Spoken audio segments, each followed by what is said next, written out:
The Major Spoilers podcast covers news, reviews, and of course, spoilers, and goes into details about the topics discussed. So if you haven't read, listened, or watched the items we talk about, you might want to come back later.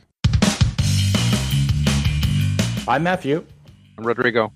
And I'm Steven, and you're listening to the Major Spoilers podcast, the podcast for pop culture and comic fans.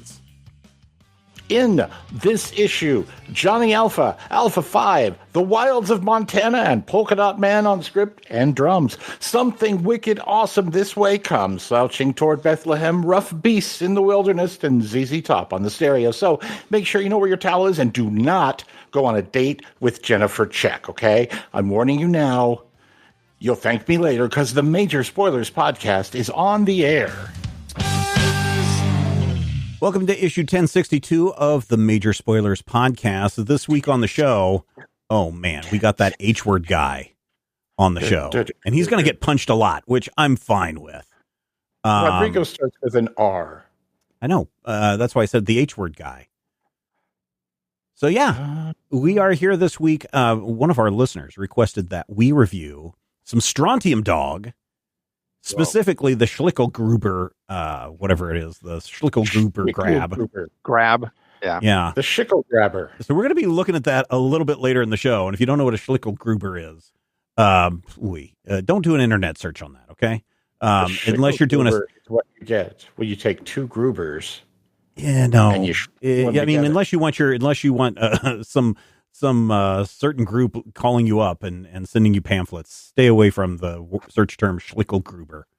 Which also, when we get to it, I do want to bring up why they went with that specific name, especially during that time period. I think is probably also a little bit telling in that story. But we're going to get to that in a little bit. In the meantime, we have some comic books to review. Also want to give some shout outs to all of our great fans over on the Major Spoilers Discord server.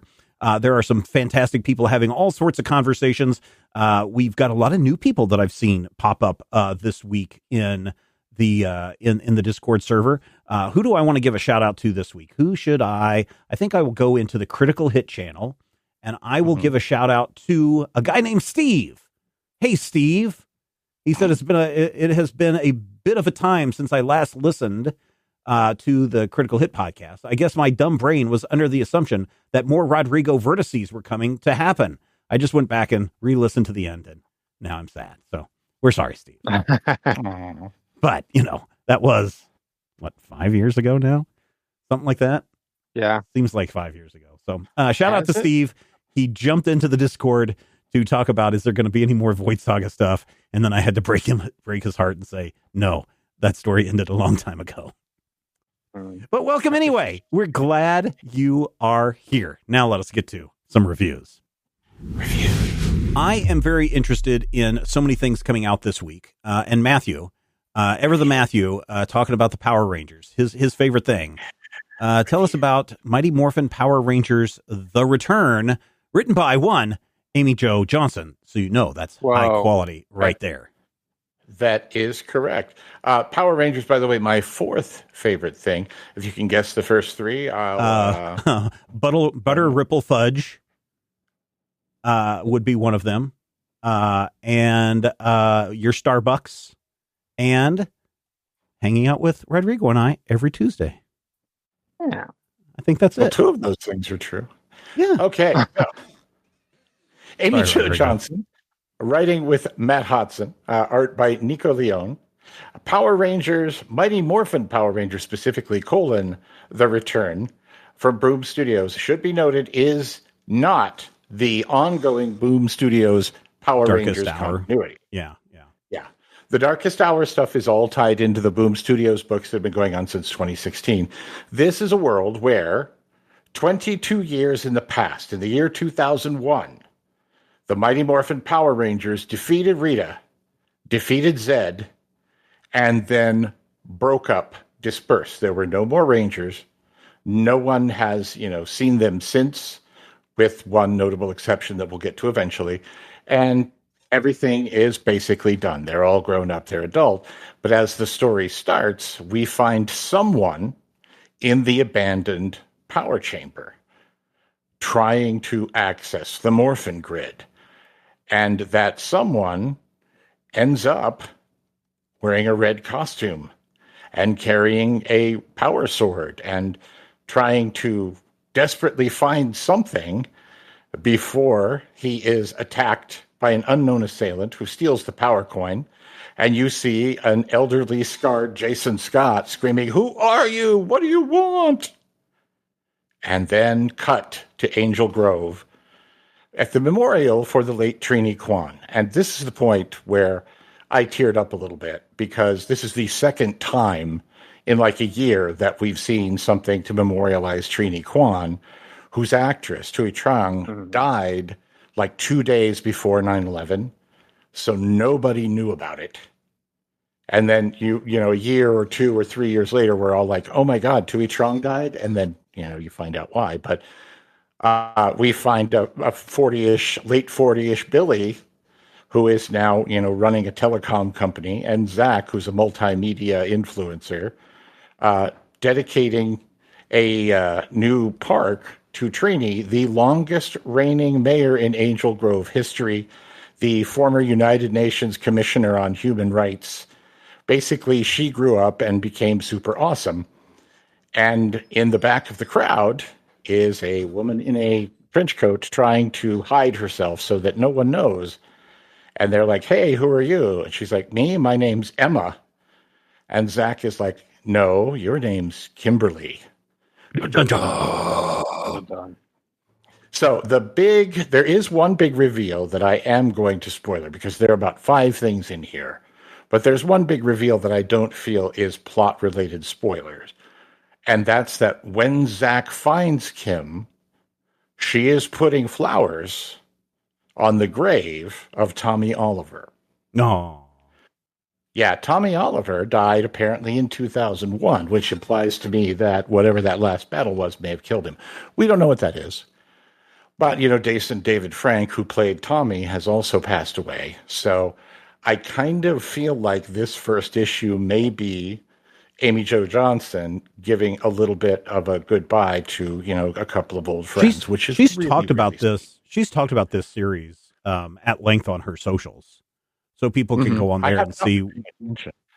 Yeah, you can go and see what her thoughts are and why she's doing this, and she even has comments to people about why. Hey, this is why I wasn't in that Power Rangers reunion movie. All those kind of things. So she doesn't hold back, but she is willing to share information.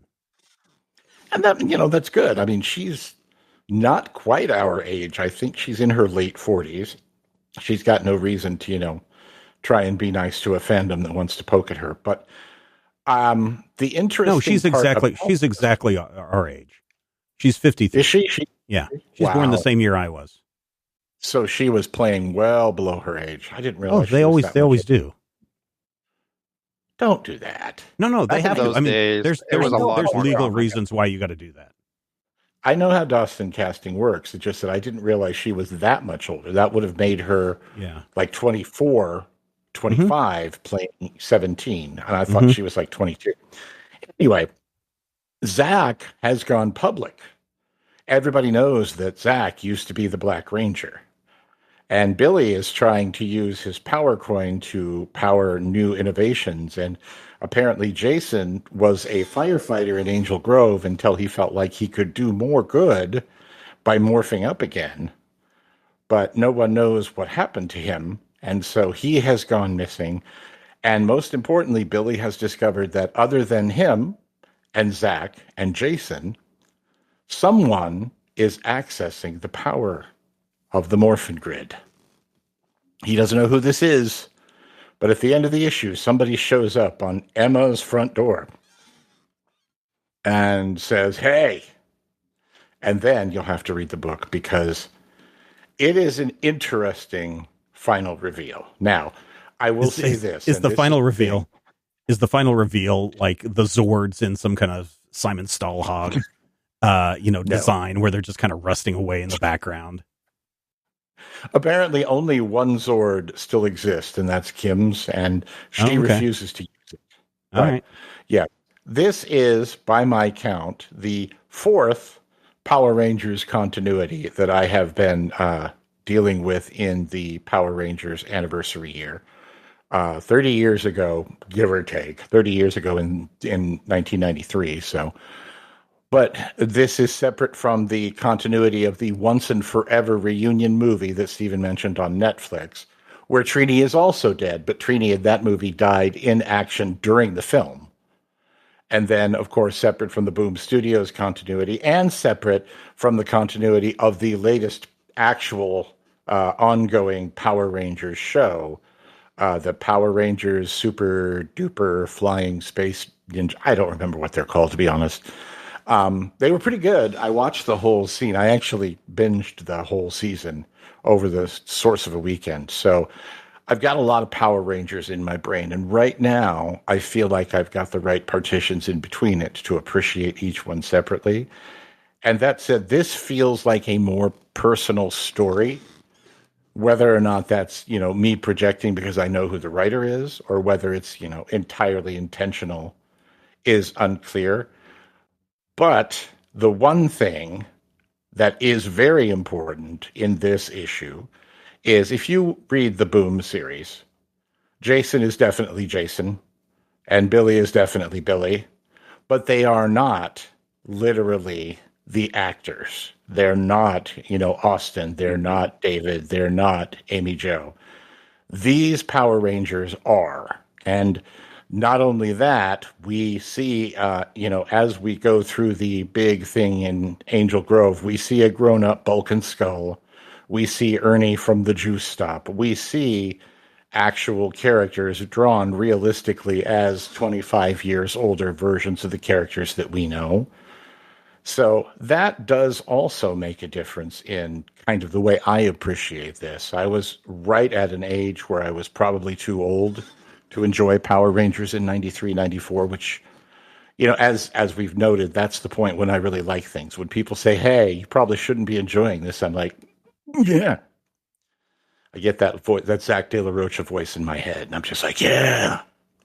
Anyway, so as you go through this comic, I will tell you three important things. One, it is good. Two, it is going to be confusing if you're trying to read it in addition to some of the other Power Rangers media.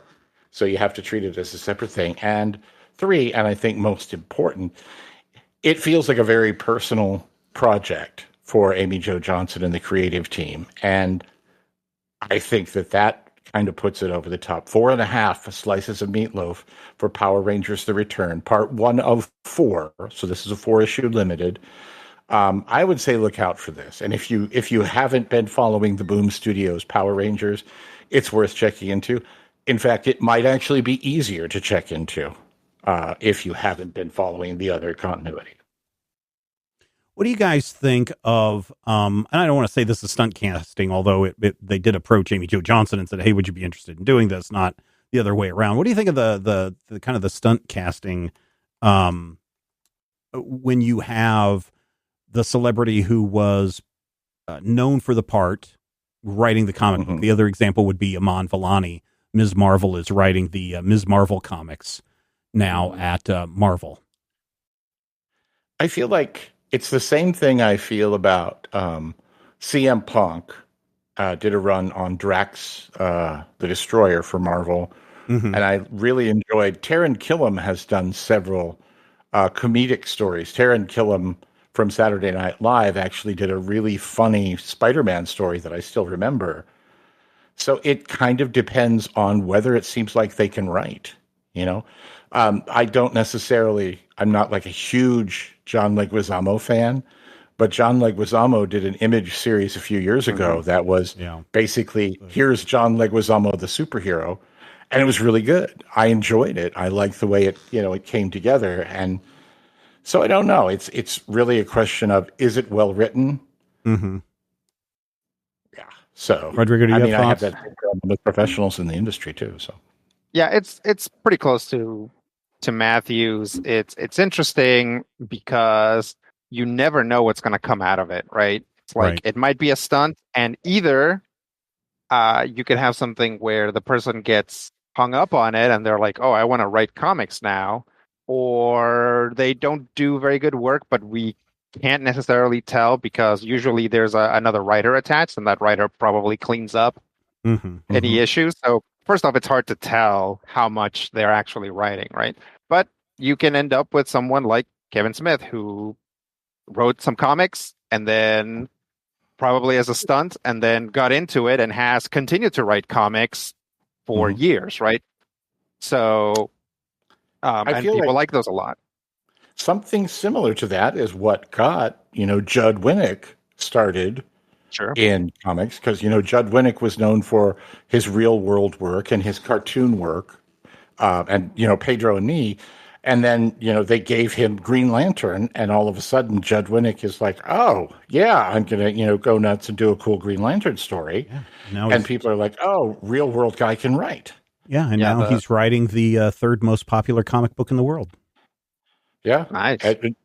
Hilo is a great book, too. You should check it is. Yeah, that's what I'm talking about. Hilo is the third best-selling comic right now, right behind Captain Underpants and, what is it, Dog Cop? Oh, right. Get them confused. So. Dog. Right. Well, we brought up James Kochalka the other day, and he's definitely working on that sort of like middle grade, like kid stuff, and I'm sure it's going great for him because his style also, jives with it. But it's the place to get into.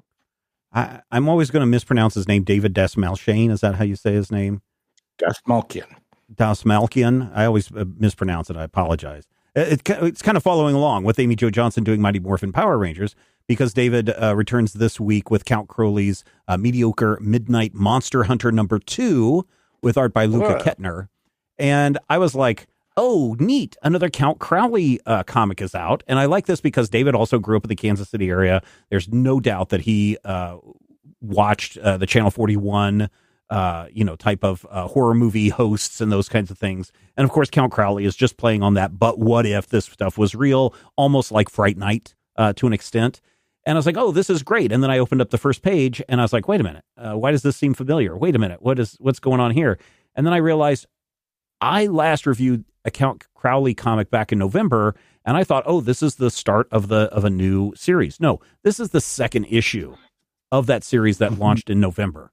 And I don't know if this is quarterly. I don't know if there's some other delay going on. Dark Horse is typically not known for releasing stuff late. I don't know if this is if a creator issue or if this is something that is planned to be a semi-quarterly or close to a quarterly release. And I only say that because I think that also works to the detriment of the comic, because unless you are dying for this comic and you're looking out every month going, is the new issue out? Is the new issue out? Is the new issue out? Very easy for people to forget that the comic exists. Not because it's not good, but it's just, we are such a society now with a short attention span that unless there's a new Batman comic in your face every week, you can quickly forget about a certain title. And that's what I'm afraid that's going to happen here with the larger fans. That being said, this is a really good comic. This continues to be a really good comic as Jerri is trying to reboot her career, deal with her alcoholism, the death of the friend that we saw last issue, and deal with a greater vampire menace that is coming to the city, to Kansas City, or specifically Beloit, not your Beloit, Matthew, but Beloit, Missouri, not Kansas, for this. I will say I was mightily surprised when this issue opens in Kansas City in 1983, and there's a dude who's paying what looks like, what's her name from Misery, looks just like her, paying her what you think is some kind of sex monies for, like prostitution type stuff. And yes, it does appear to be prostitution, but this dude is definitely into having sex with corpses. I shouldn't say corpses, bodies that are very, very cold, but maybe still just a little warm, and maybe turn into monsters if you let them loose. Yes, Kathy Bates. She plays a role later on when the head vampire comes to town at the end of the issue. Vampires. The art in this is just fantastic. Luka Ketner art is just great. To me, it reminds me of a lot of the Eerie comics, or the not Dave Stevens, who did Mark Russell is the Cadillacs and Dinosaurs guy, right? Or am I confusing the two and it's Mark Stevens? Mark Russell wrote the Flintstones. What is it called? Xenozoic Tales? Yeah. Oh, right. Yeah, Mark Schultz. Mark Schultz. Okay. I knew the M and the S. I just got the names wrong. Yep. So Mark Schultz. The art reminds me a lot of what you see in Cadillacs and Dinosaurs too. And I really, really, really dig the art. And I like the gruesomeness 1980s Fright Night horror that is coming from this. I like the cheesiness of who Count Crowley is. I like the ongoing spooky serial killer guy that's driving around in a van and trying to force these creepy masks onto children, which turns them into monsters or kills them outright, whatever. Everything about this book just hits for me in a weird way that takes me back, probably the same place that David did, staying up past our bedtimes, watching All Night Live or whatever that's on Channel 41. Was it All Night Live on Channel 41, or am I thinking of the Gilbert Gottfried one? No, Up All Night was Gilbert Gottfried. All Night Live was All Night Live. Yeah. Watching All Night Live, this just hits that weird spot. And I think Fright Night was probably one of those early horror movies that I watched where same way with Lost Boys, where I was like, I'm not totally skeeved out by this like I was when I watched like Aliens or The Thing or something like that. Right. So there's something about this that resonates with me. It may not resonate with all audiences who are not attuned to the Vampirellas, the Gilbert Gottfrieds, the Uncle Daves, that kind of stuff. But this does for me. And I think if you're a fan of that crazy type of genre of horror, in fact, Gugliari, whatever his name is, he still does a thing, or his somebody else is doing that. Svengoolie. There is another show that I stumbled upon by accident, where first I thought they were trying to do an MST3K riff, but they're just totally doing a straight up, we're going to watch a horror movie and we have these skits in between segments. I'm the spooky, owner of the spooky house, and here's my creepy butler and my really creepy niece or whoever that lives here. And they will bring on like some celebrities, writers or whoever, to talk about this movie or their love of these things. It's a YouTube channel. I can't remember it off the top of my head, but it is straight up 1980s, schlocky horror movie type stuff, which is right in line with what Count Crowley is. And I love this issue. I really get a kick out of it. I would like to have David come on the show sometime so I can mispronounce his name to his face, and so we can talk and geek out a little bit about this. But the biggest problem is what I addressed at the very beginning. The release schedule needs to be a lot faster on this. I don't know if I can wait 3 more months to get issue number 3, and I'm not sure that fans of the series will wait 3 more months to get the next issue of this series. So the one thing, and again, I don't know what the reasoning is behind the release, but I enjoyed this book, but I'm going to ding it down for its tardiness. And so I'm going to give this 4 slices of meatloaf out of 5. If the head vampire were here, he'd probably still see the throbbing veins in the meatloaf with his vampire vision, which is pretty cool. But yeah, that's where I'm going to stand on Count Crowley's Mediocre Midnight Monster Hunter #2. Good stuff. It's good stuff, ladies and gentlemen. It is good stuff. Can we never, ever say throbbing veins in the meatloaf again? I mean, it depends, David. Are you gonna, what are you and Luka gonna do on your next issue? Maybe I will. Maybe I won't. And again, somebody is going to write in and say, "Oh, Steven's just talking about Count Crowley again." The only reason I'm talking about it again is because it's been months since I last reviewed it. It's not like every month this comes out and every month I'm talking about it. But yeah, it's interesting, and I think people are gonna dig it. And if people want to check this out, both Count Crowley's Mediocre Midnight Monster Hunter #2 and Mighty Morphin Power Rangers The Return #1 can be purchased through our Amazon affiliate links. There are links in the show notes, so you can click on that and you can buy the digital versions and read them to your heart's content, pinch and zoom all you like, and read the comics that way. Now, you cannot at this moment buy Rodrigo's pick, because Rodrigo is far ahead of the game with everybody else and is looking ahead to what's coming out of Mad Cave Studios in March of 2024. Like the end of March. Yeah. So once again, very far in the future, because, anytime I become unstuck in time, I try to go see what's in the comic shops and bring back what I can. But Morning Star #1, writer is Tim Daniel, artist is Marco Finnegan. This book is cool and weird, so I'm immediately very into it. The first maybe third of it is there's these fire jumpers, I guess, you know what I'm talking about, like firefighters that jump down into forest fires, and they are effed. They are having problems, and then on top of that, supernatural things start happening. And then from there, we cut to the family of one of them, and they have passed away.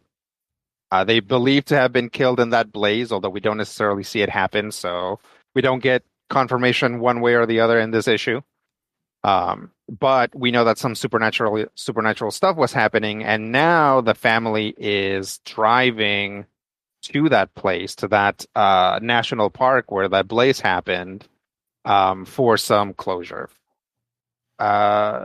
It's very interesting. Marco Finnegan's art is really good. I really like his sort of like poses, his like positions that he puts the characters in are very dynamic. There is one thing that is a little confusing, which is that I think that the little boy, the child of that firefighter, has a very active imagination, maybe might be mentally disabled in some way. We don't really get a lot of explanation. He might just not be a talker, but his imagination, we can see what he's imagining, and there's kind of a filter on it. It does look in a particular way. And then we sort of see it cross over into maybe being real, but it's kind of confusing, and that's where the issue ends. Mm-hmm. So it's like, it all looks good, right? It's like the point of the artist is to make it look good. And if we don't necessarily get what's happening, maybe that's the writer's fault and not the artist. Mm-hmm. But I don't want to say annoyed, but I got to the end and I'm like, oh, I need to read the whole next issue for them to explain this. And it's it's different for me than like something weird happens that is inexplainable, and then they explain it in the next issue. I'm looking at like formal elements here, and I'm like, I want to know what this formal element represents, right? Mm-hmm. And that's why I'm that's why I'm getting hung up on it. It's because I'm like, well, how are you using the gutters for this, or are you using them for that? You have to tell me. And so I'm gonna give it 4 slices of meatloaf because it's a perfectly fine comic. It's really good. The mystery is interesting and everything else is interested, but my own brain is sort of getting caught up in it. So we'll see. I'll, a month from now when I review the April issue, we'll see how it comes out. Yeah, I think I would say that the publisher and the creators did their job correctly because they're making you think about the work. Yeah, and definitely. Also making you want to go and read issue number 2 to see if those things are addressed. So yeah. Good job there, Mad Cave Studios. Also, I have put a link in the show notes. If you want to check out a couple of pages from this issue, I've got a link to our preview that we had on the website a while ago, back in January. That'll give you an idea of what kind of art style you're looking at. And this is a lettered preview, so you also get to read a little bit of what's going on. I'm not sure it's going to share a lot of information, but I think it gives you enough of a tease for you to want to go and pick up this book when it comes out. Again, March 27th. 2024. So, before we get into Strontium Dog, I want to thank everyone who supports the show and all the shows in the Major Spoilers Podcast Network. This week, we are sending our thanks out to D20 Raven, who is our newest $2 member. And yeah, I'm going to give a shout out to people who are $2 members. I would love, and Matthew would love, and Rodrigo would love, for everyone who's listening to sign up at the silver level member. That's only $5 a month. But if the $2 a month fits your budget better, then go for it. And we still will give you a shout out on the show, just like we're doing with D20 Raven. And if you're not yet a patron, we're waiting to give you a shout out on the show. All you need to do is join us at patreon.com/major spoilers. And I know what you're thinking. So beyond just the Major Spoilers podcast, the Legion Clubhouse podcast, Top 5, the Critical Hit, whatever else that we do. I think those are the big 4 right there. What else do I get with this money besides keeping that and the site going? Well, hey, check this out. When you become a silver level patron, $5 a month, your $5 per month gets you 4 bonus episodes each month. That's the Major Spoilers podcast pre-show. This week, we're talking Dungeons and Dragons. We're talking about scary movies and movies that should have been a success, but kind of missed the mark. You're not going to find that anywhere else except on patreon.com/major spoilers. If you want even more bonus content, then you go up to the gold level. That's $10 a month.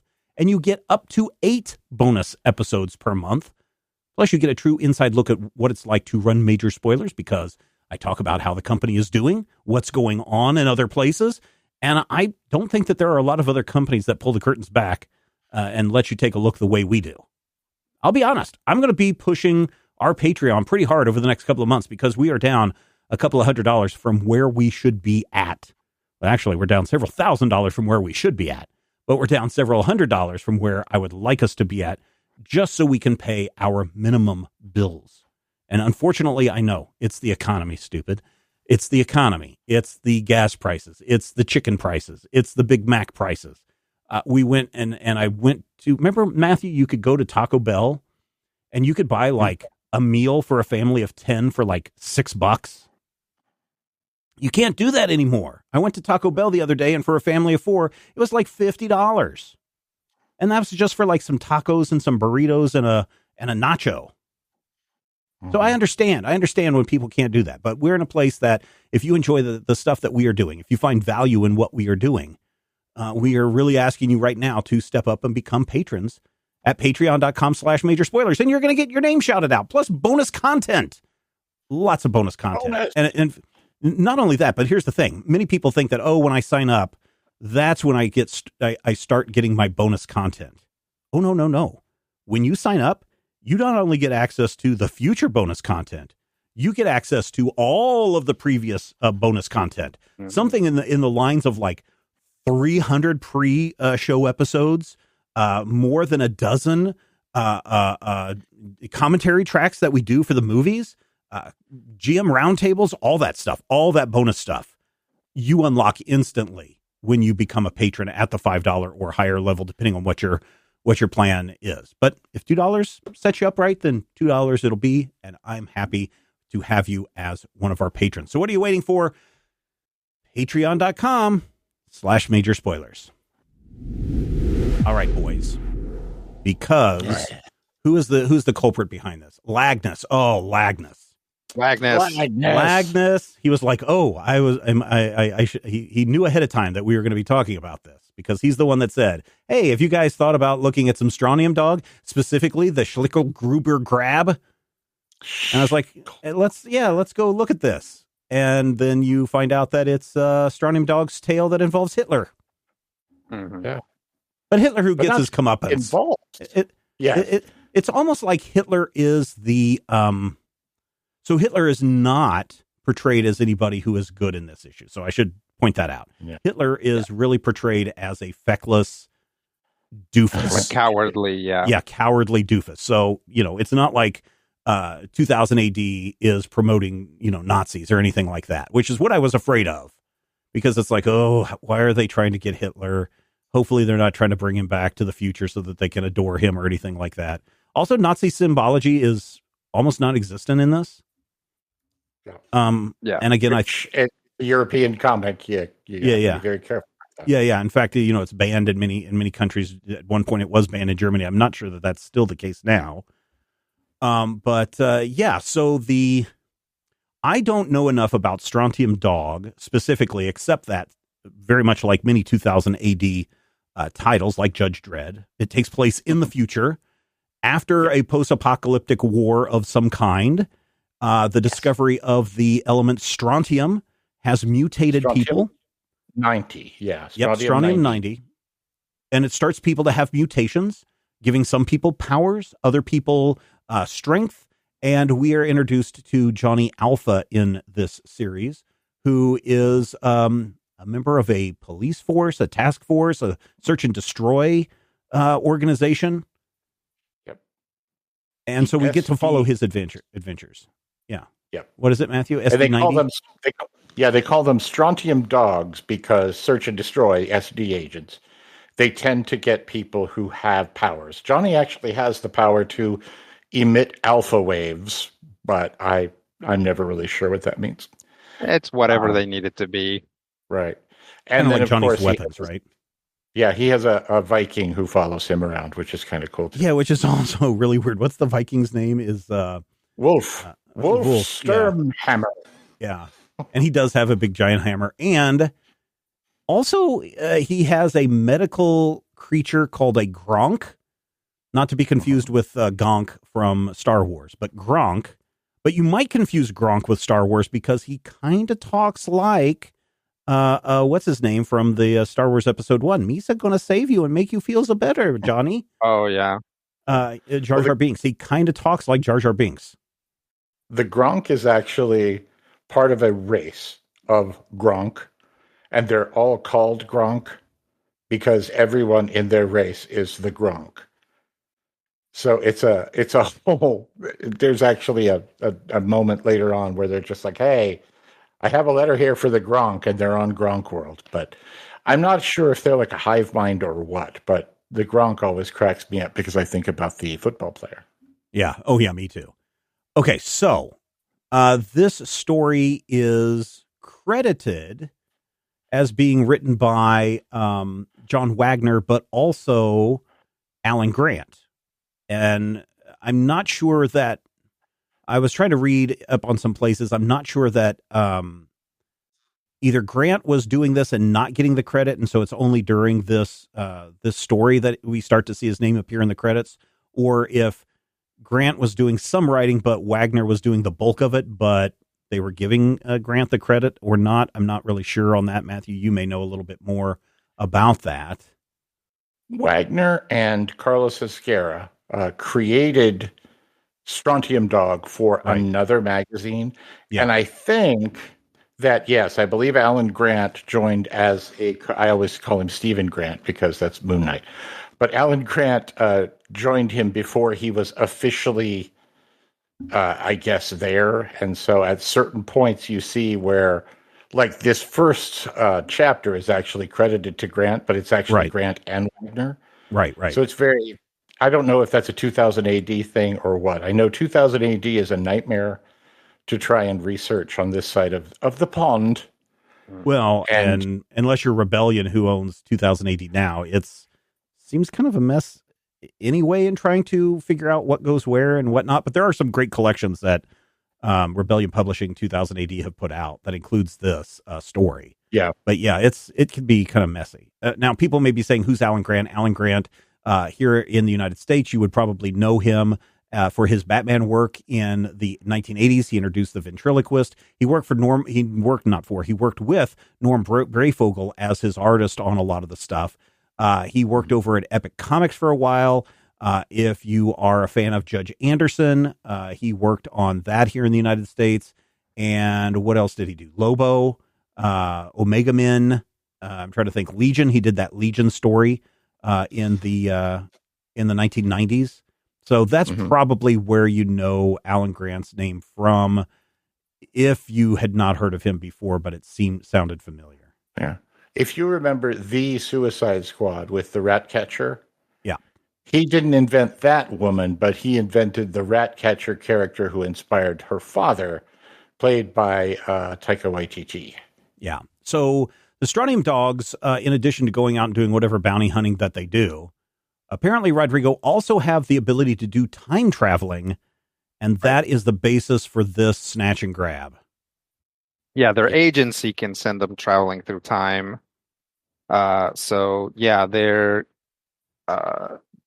before we get to the to the actual thing, there's a whole sequence where they're like, yeah, the Schicklgruber contract is up, and it's like $1 million space bucks or whatever they're called, and they're like, oh, I want that, and then all the bounty hunters want it, and they're like, well, since everybody wants it, we'll do a drawing, and then like 5 or 6 distinct groups of them end up cheating to get it, including Johnny Alpha. Johnny Alpha, yeah, including our main character, which I think is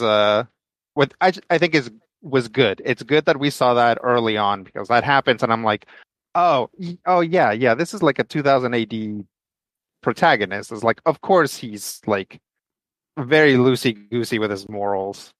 And then I was kind of more on board than because the previous one depicts him as like being like very cool and good at, fighting monsters. And I'm like, yeah, okay, there's lots of guys who do that, but at least, I'm like, oh, well, he's crooked. So that's interesting.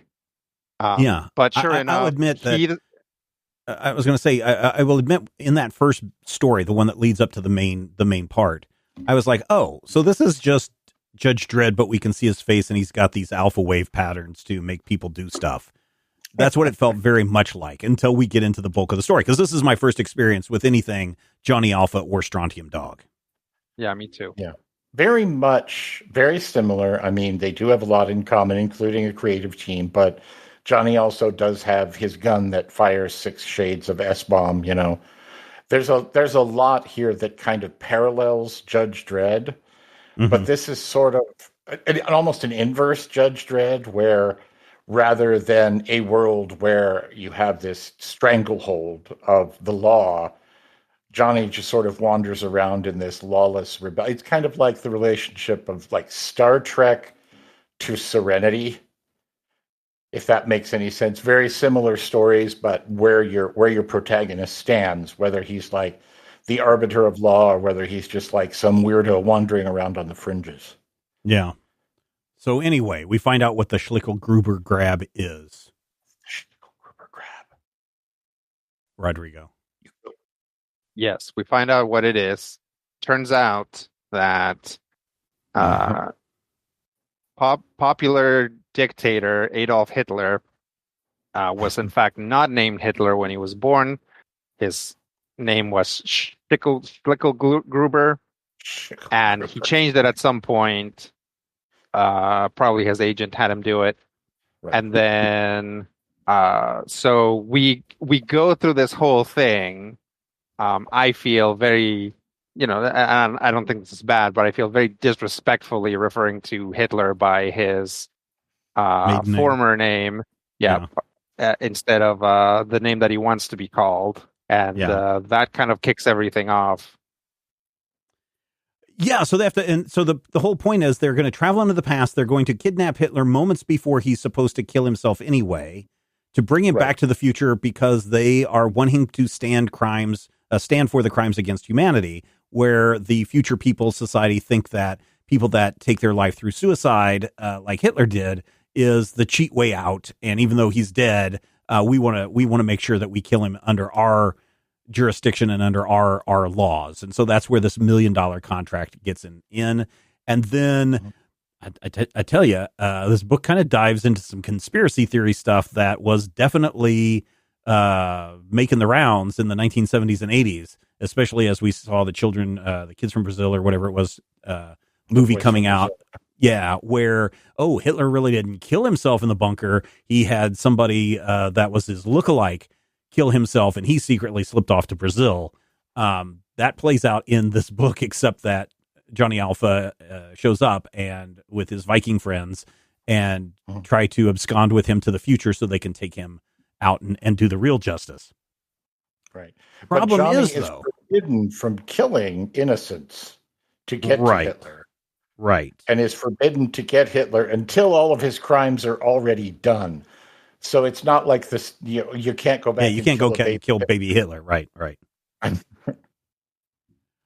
that's where this story kind of puts Hitler in the back seat. I'll be honest. It kind of puts Schicklgruber in the back seat because it's not about giving justice to this horrible, horrible person.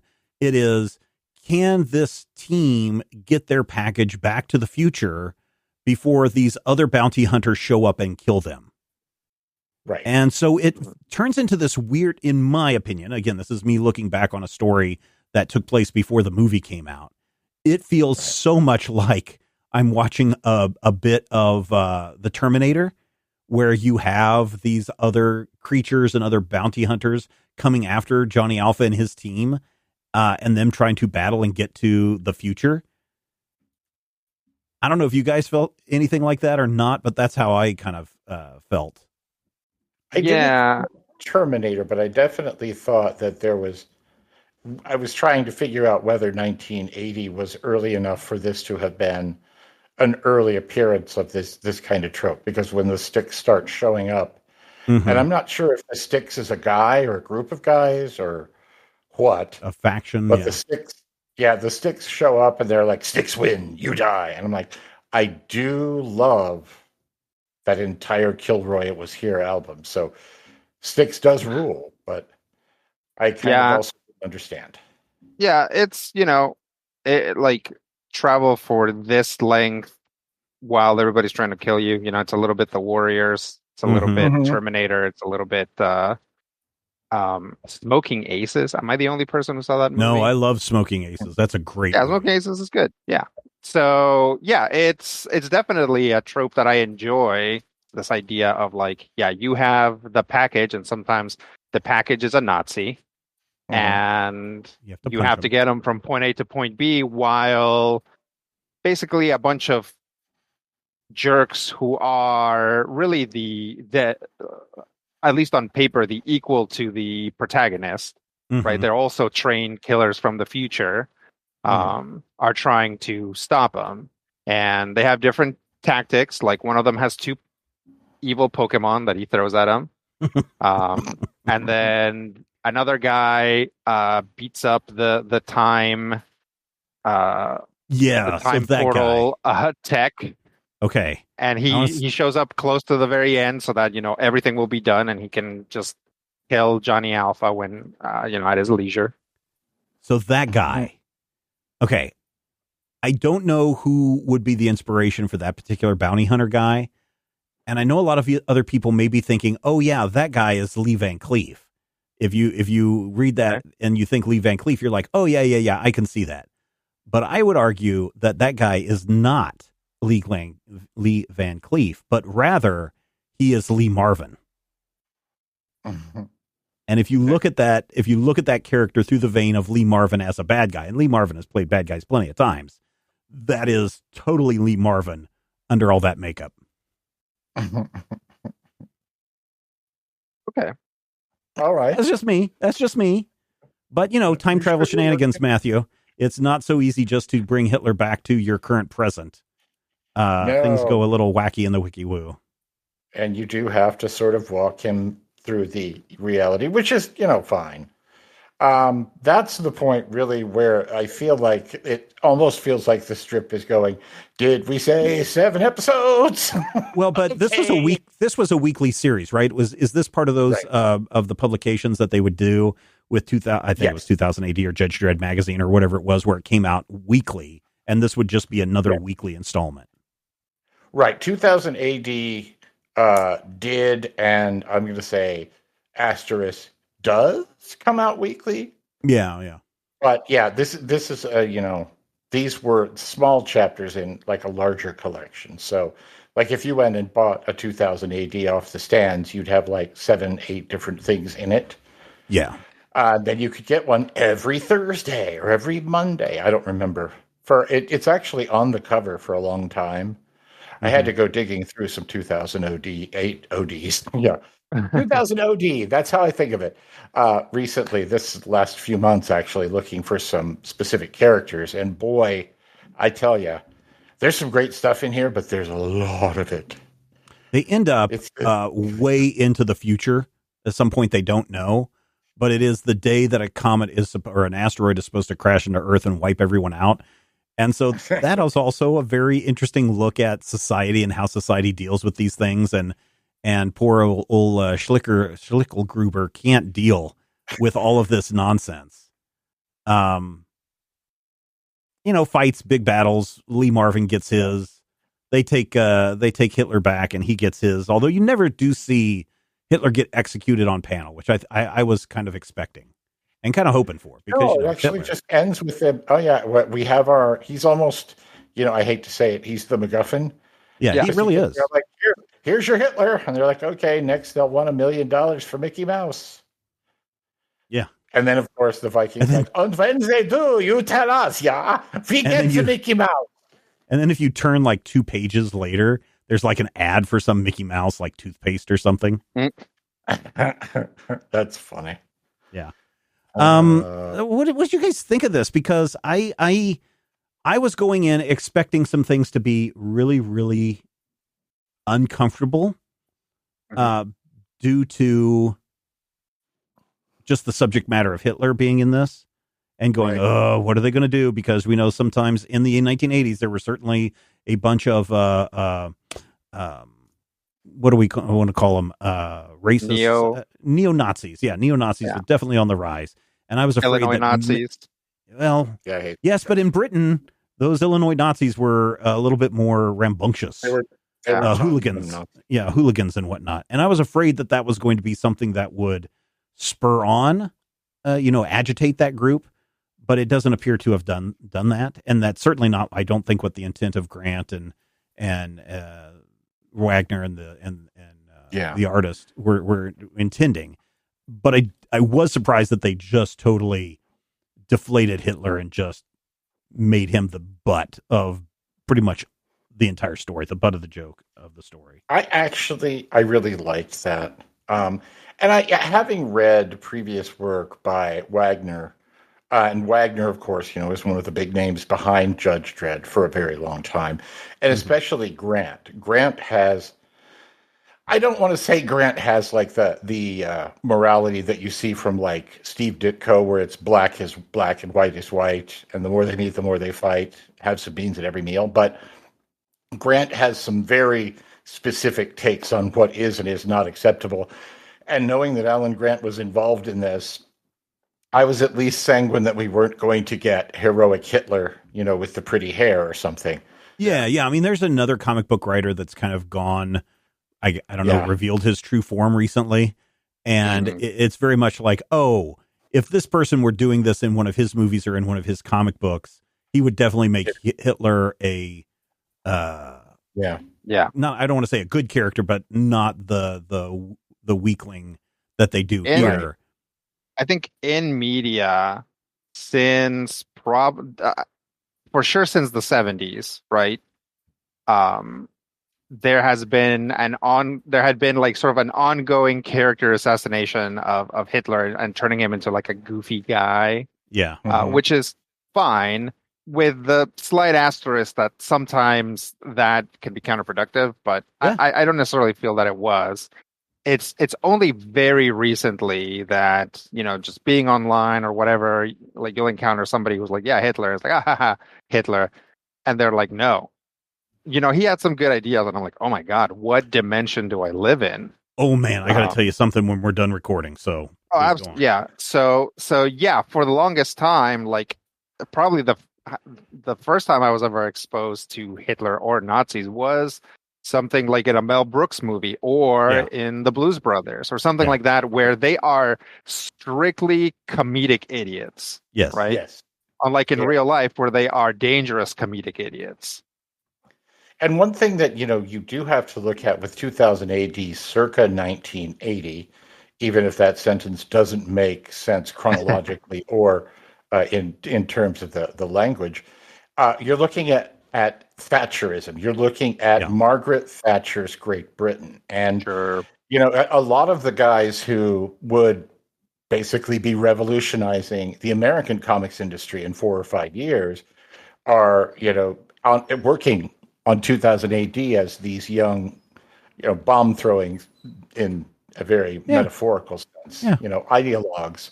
And you do have that anti-fascism. You do have that even if you look at Judge Dredd, where the whole point is, here's a fascist future Britain, the point is that this is bad and wrong. Right. And that our main character is the only person who can even make this palatable because of his, weird, unique thing. But as you look at it, even here in Strontium Dog, you see these bits of almost fascist portions or almost what they call the neoliberalism, whatever it is. You see these things popping up, and I feel like 2000 AD was a place that you would go to have that little balloon popped. So I did appreciate that. I did have one thing about this book that only occurred to me after Stephen and I were talking in a previous recording tonight. Can anyone tell me, was there a female character?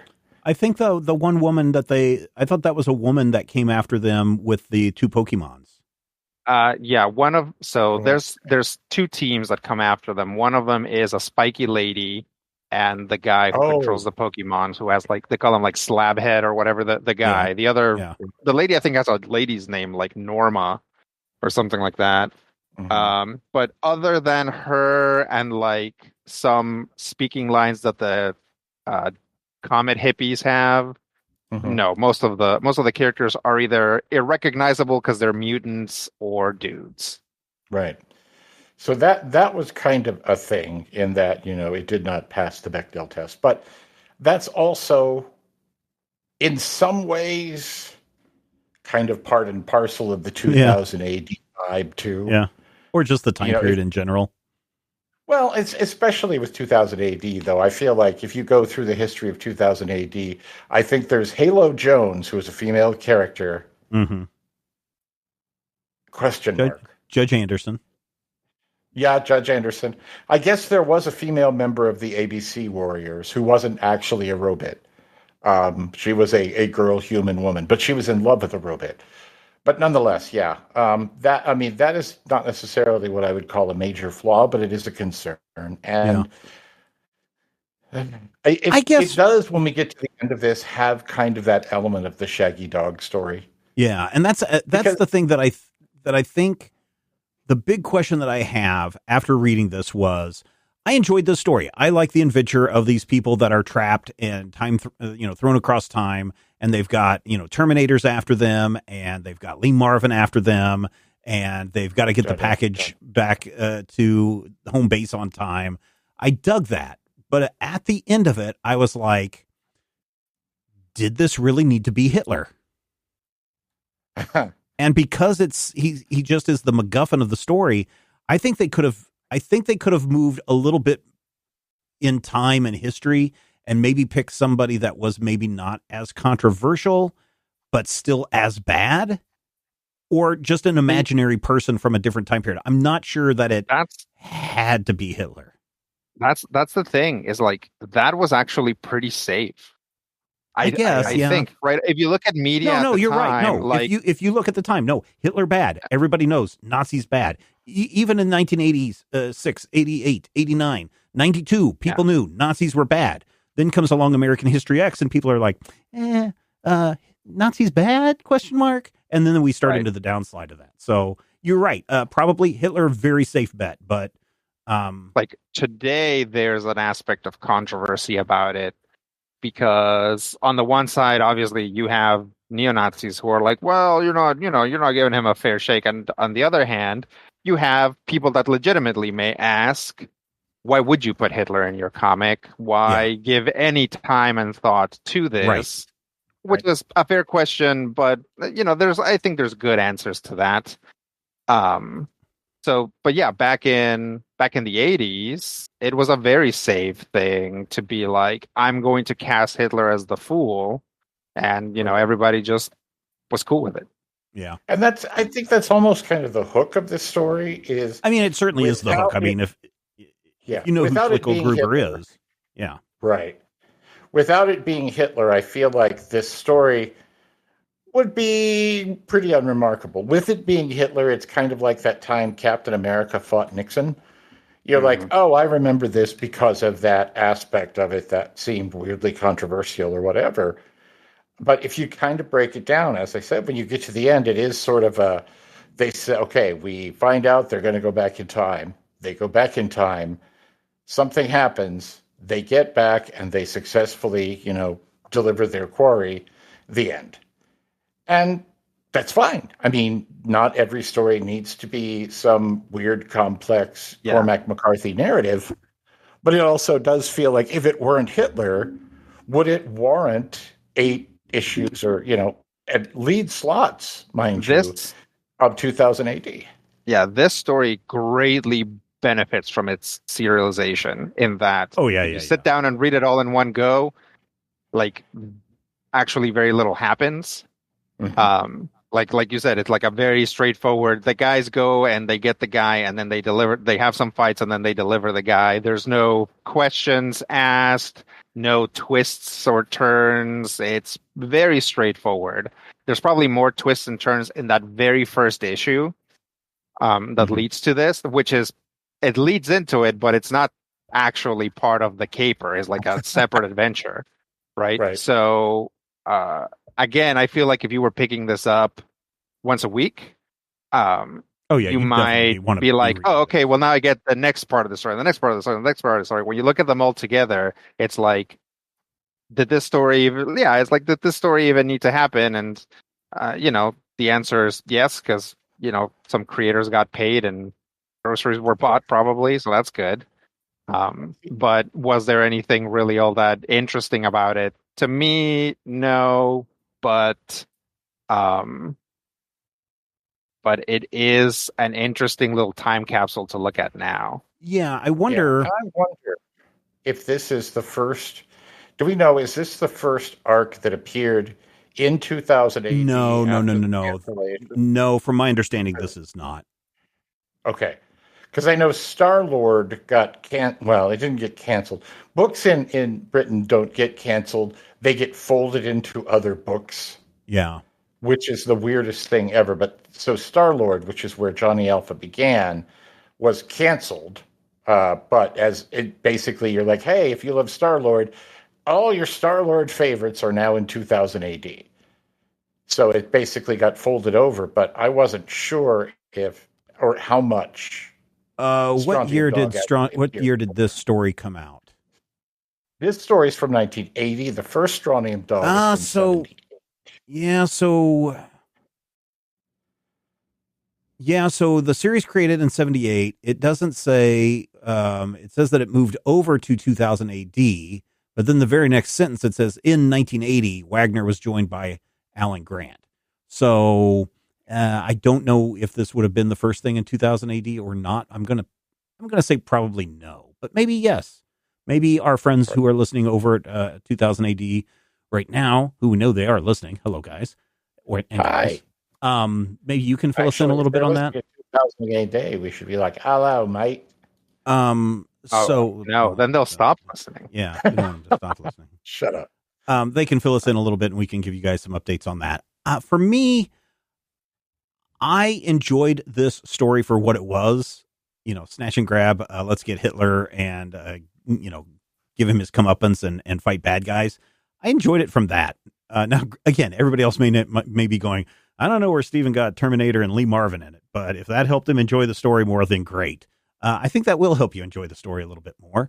I think that if this is your first exposure to Strontium Dog, this feels like a pretty good story. I don't know what other major big Strontium Dog stories are out there that people would recommend, but I know Lagna said, hey, you guys should review this.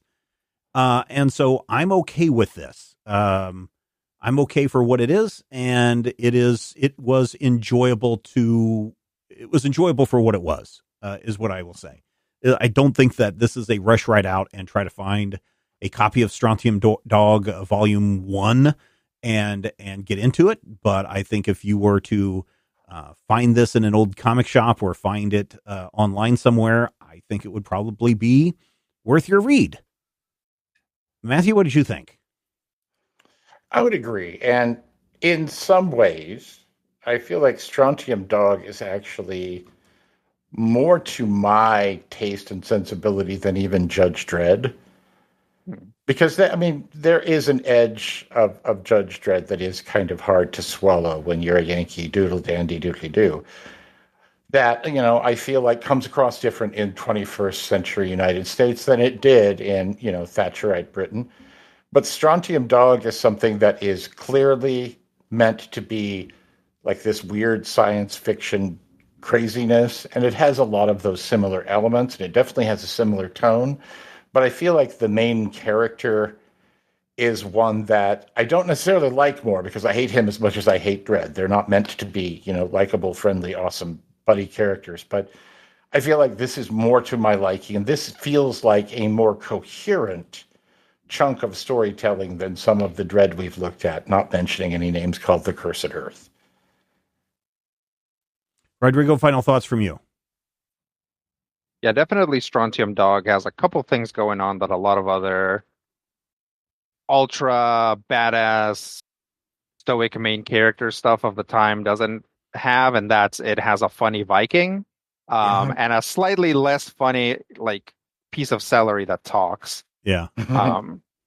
So it's got that going for it. I would say if you've found a bunch of heavy metal magazines somehow, and you're leafing through them and trying to decide what to read, you could do a lot worse than Strontium Dog. And it was a lead feature, so it's like right up there on front. So you might as well check it out. Should you go out of your way to track down some Strontium Dog, out of this arc, there's not a lot here that I'm super interested in. The art is good, but that's the thing about heavy metal is like there is actually so much great art in this comic that it doesn't necessarily stand out from other heavy metal offerings. So I would say if you're already there, check it out. If not, I give it a pass. All right. Thank you, Rodrigo. Thank you, Matthew. Thank you, dear listener. That's where we're going to end it this week. Again, if you found some value in this show, come join our Patreon, where you're going to find even more fun, more bonus content, at least 4 bonus episodes per month at the $5 level, which includes that Major Spoilers podcast pre-show. Find out more and sign up today. Patreon.com/Major Spoilers. Next week on the show, a little bit of tease. What are we getting into? Oh, Rand is back next week. And we're going to be talking about Shirtless Bear Fighter Volume 1 because Cosmo Memory demanded it, and because we know that you love comics, and we do too, and we will talk with you soon. If I had the X-ray vision of a Superman, I could save a few bucks and stand around and read through the covers of the comics on the stand. But although every other page would be backwards, I suppose, I could still read the evens and the odds. Well, I don't know. Guess I haven't thought this all the way through. Plus, as soon as the comic book store guy knew, they kicked my butt out on the corner. What a major spoiler. What a major spoiler. Think about a better way. If I was hulking green or gray, I could just bust through that brick wall, take their comic books away. But then the little meat would deal with all the tanks and bombs and guns. Have you ever tried to read a series with all that going on? Guess I need to rethink this plan. How would I bag and board my comics with such huge hands? Guess I already told ya. What a major spoiler. What a major spoiler. Yeah, yeah, yeah. What a major spoiler. What a major spoiler. If I'm Stark Raven, rich like a man of iron, I might not be surprised to find that I might actually have the heart cold to follow an entire storyline. But would I really even need to read up on all those escapades? I mean, who needs such distractions when your sister's such a babe? But the downside is such a beast. Being shot up in a fun, being the Middle East with a gang sign throwing soldier. What a major spoiler.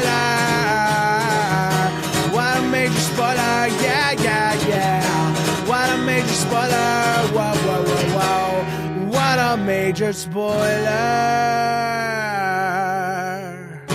This podcast is copyright 2024 by Major Spoilers Entertainment, LLC.